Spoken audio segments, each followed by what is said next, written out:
बिस्मिल्लाहिर्रहमानिर्रहीम जी। तो दोस्तों, आप देख रहे हैं अलीशान गाजनपुरी। तो सबसे पहले अस्सलाम वालेकुम जनाब। तो आपने देखा होगा अक्सर लोग आजकल एडिटिंग, बहुत डीपी एडिटिंग, ये वो stylish photo, stylish name pics के ऊपर किस तरह से लिखे जाते हैं। आज मैं आपको सिर्फ एक ऐप ऐसी बताऊंगा जिसमें हज़ारों स्टाइलिश फ़ॉन्ट होंगे और आप अपनी पिक्चर पे स्टाइलिश फ़ॉन्ट लगा के अपनी पिक्चर को बहुत ही खूबसूरत बना सकते हैं।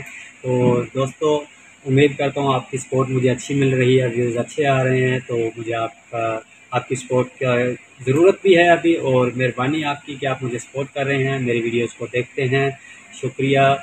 तो दोस्तों, अगर सबसे पहले आपने मेरा चैनल सब्सक्राइब नहीं किया तो सब्सक्राइब कर दें, वीडियो को लाइक कर दें, शेयर कर दें, और साथ में लगे बेल आइकन को दबा दें। और साथ में लगे बेल आइकन के साथ दबाते ही आपको ऑल नोटिफिकेशन का ऑप्शन आता है, उस पर क्लिक कर दें ताकि हर नए आने वाली वीडियो आपको मिलती रहे।